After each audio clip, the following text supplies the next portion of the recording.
Hey, what's up everybody? It's Gavin from Gavin's Garage, and today I'm going to be showing you how to install some aftermarket speakers into your 2006 to 2000, I want to say probably 2011 Honda Civic. It'll be the 8th generation.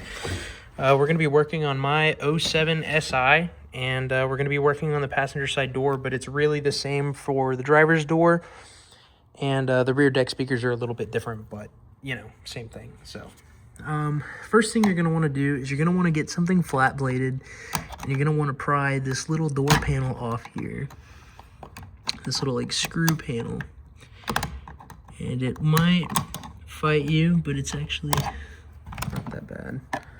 It's kind of just hard to do with one hand. So this little door, there you go. It's supposed to just fall off like that, and that will reveal a little Phillips head screw. Now, your car might have a little plastic push pin that goes in that little hole right there, but mine doesn't have it. But basically, to get that out, you just push down on the center of it, and it'll kind of pop inward.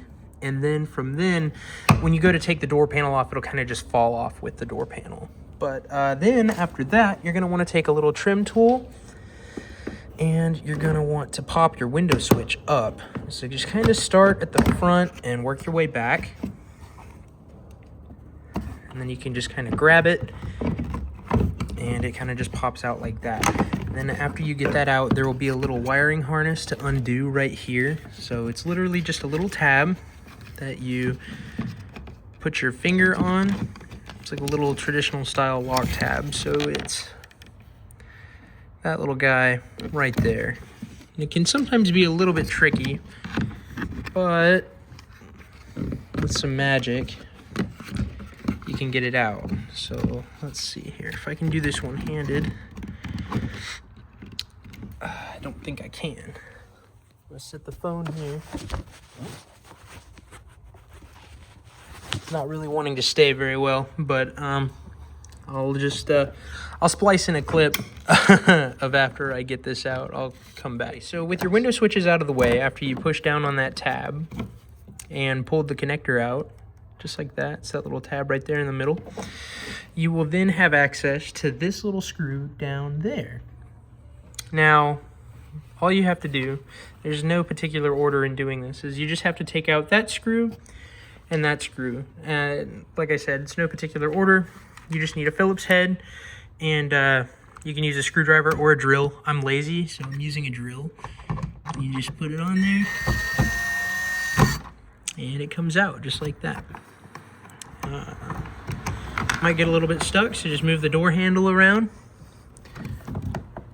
And mine, oh, fell right there by the window connector. That's cool. Don't lose that in the door. Good Lord. I'm so crazy.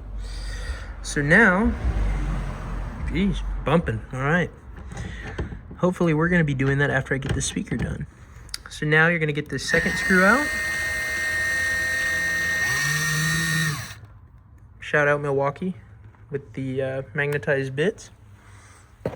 We're just going to set that down there. So now here comes the fun / scary sounding part of the deinstall. Grab the door card and just pull. There you go. So you're literally pulling the door away, or you're pulling the door card away from the actual metal door itself. And there are these little clips that come out with it. But once that's there, without taking apart the lock and without taking the door rods and the lock rods off, just it's so unnecessary. If you wanted to do it proper, you could, but I just set my door panel kind of just sideways like that, and then you can see there's already an aftermarket speaker in here. There's a little DS18, but I don't think it's held in with anything. Actually, I think if I were to grab the outside of the speaker, yep, I can just grab it. Cool. And I think the cone is stuck on something. Now, there we go. There you go. All right. So now, my camera work is going to be so terrible for this video. Now you just have to disconnect the ground and power wire from the speaker terminal. If it's like this and it's just like a little horseshoe type thing, you literally just grab the wire and pull off of the speaker terminal. So grab the power wire and pull off. Jesus, it's kind of heavy. Grab the ground wire, pull it off. There's your old speaker out of the way, but it looks like they were smart and they already installed the adapter ring for your new 6.5 speaker that's going to go here. So if you want to wire in speakers the easy way, which doesn't require any kind of crimping or butt connecting, I highly recommend going this way for your audio. This is a little clip that is made for your specific vehicle's speaker harness, which means you don't have to get speaker wire and you don't have to heat shrink or solder or butt connect any connections together.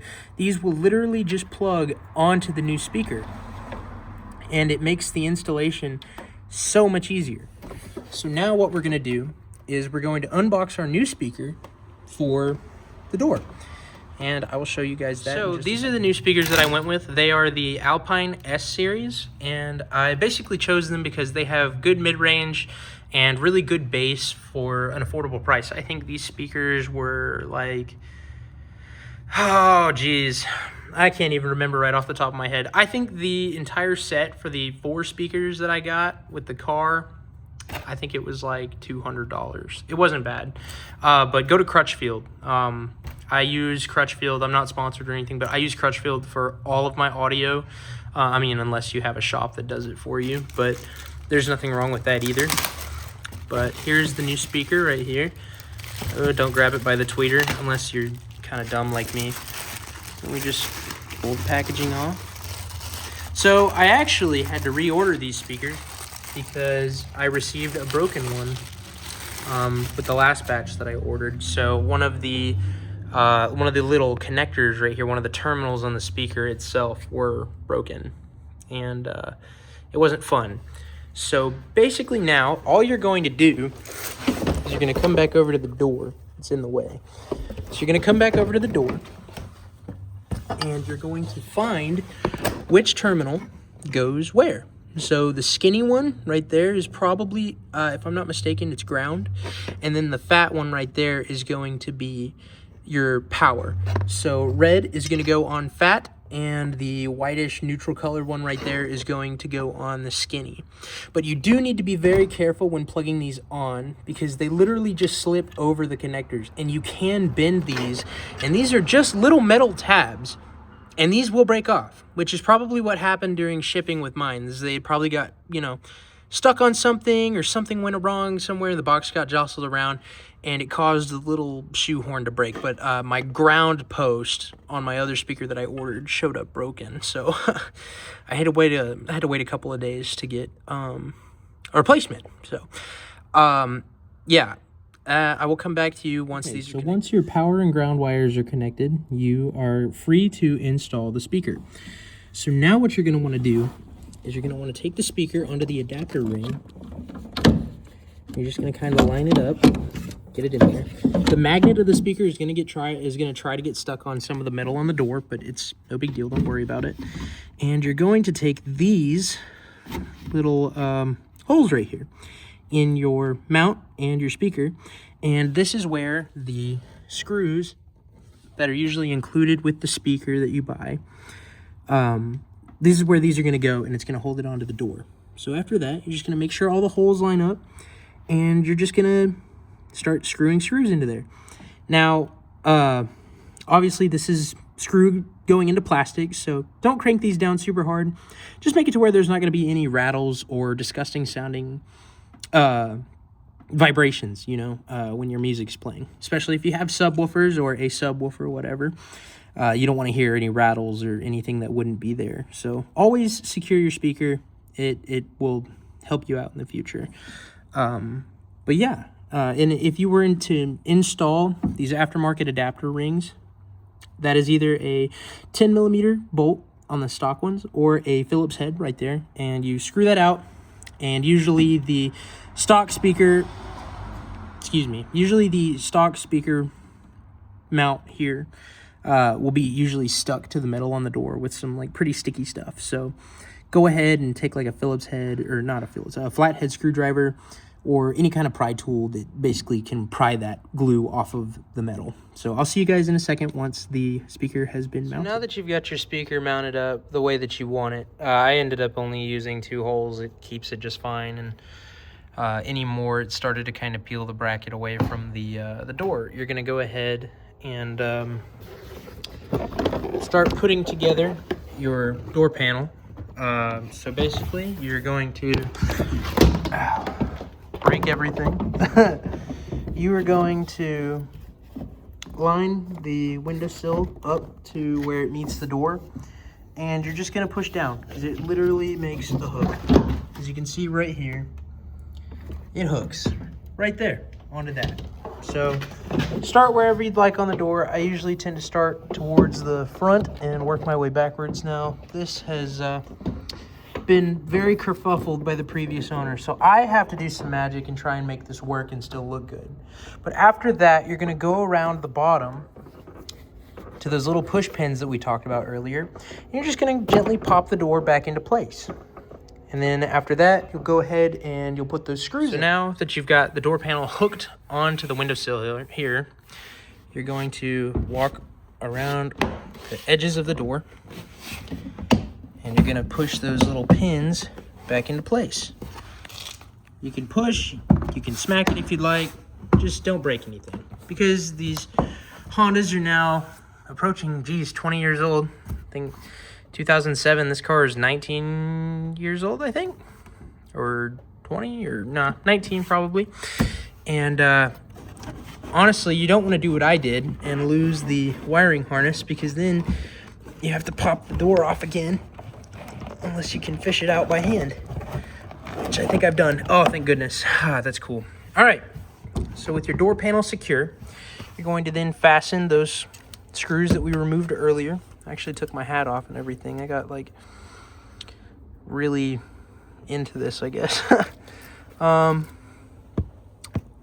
Geez, there's a bunch of screws down here. I don't know which screw. I don't know where it went. Well, we'll get started with this one. This was the long one that went down on the windowsill, or window switch area. So just line it up. Ah! I'm losing everything, guys. I'm sorry. This is like a terrible install. Just get it in the hole, and just, you'll feel it grab, and just stop. You'll feel your drill stop. You'll feel your screw get snug. I'm doing this with my drill chucked at about 8. Honestly, you don't need it that high. I recommend just probably like 4. Basically, yeah, so it's torqued nice and good. Now you need to find the other screw that you lost during the install of everything. And it's in here somewhere, so I'll find that in just a minute. Probably, maybe, but yeah, it's in here somewhere. I don't know what I did with it, but yeah, I'll grab that and I'll get that back installed, and that'll pretty much be the end of it. You'll put the little screw door on there. It goes on one way, you know. There's a little tab there that we press to open it and get it to fall off, but it only goes on there one way. And then once I get that screw in there, I'll show you how to put the window switches and stuff. So now that you've got your window switch connected again, you'll feel and hear a little click once you know the connector's locked in there. So if I'm not mistaken, the best way to do this is start from the front and work your way back. So the back kind of locks in right here. It's got this little tab doohickey on the back of the switch. It goes into that little hole right there. And so you can kind of just feel it in there with your fingers, and you'll hear it pop into place. And then just come around the outside, and it'll just click in. It's super simple. And after that, all you have to do is find your screw door, which is somewhere in the interior of this car. That's my garage door opener. What did I do with it? Well, I lost it. That's okay. I'm pretty sure the driver's side is missing it too. But, oh, there it is. Right there by my feet. Got a little dirty. The garage floor is kind of nasty. It's a really tiny place outside of my apartment. But it's enough for me to keep a car and my tools. But basically, you'll see the way the hole is shaped. You'll see the way that the cover is shaped. And match it up to the inside behind the door panel. And if you have fat sausage fingers like I do, you can see that it's really not easy to do, but it's not bad. You just have a small amount of space, but it only goes on one way, and theoretically should just pop in there. Theoretically, in a perfect world, hypothetically even. There it goes, just like that. And that little tab right there actually helps hold it in place. So just clean up all the dust, and that's it. Your speaker is in, your door panel is put back together, and now you can go and listen to whatever music you want, test your speakers out.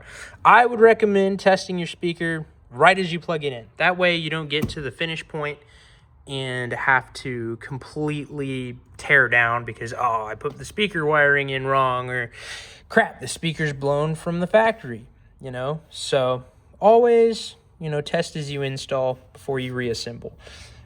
It'll save you some time and some heartache. I've done a lot of stuff and put something in either broken or defective, and I've had to tear the whole thing apart again. It's not very fun to do, but if you guys enjoyed this little bit of a how-to video type deal, I plan on trying to do a little bit more of this. I know when I upload, I always say, I plan on making more videos. A lot has changed in my life recently, and you're probably wondering, well, where did you get an 07 SI?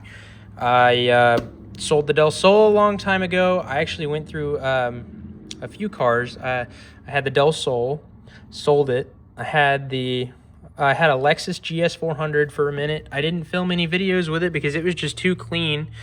And I decided that I wanted something that would be a bit more of a project.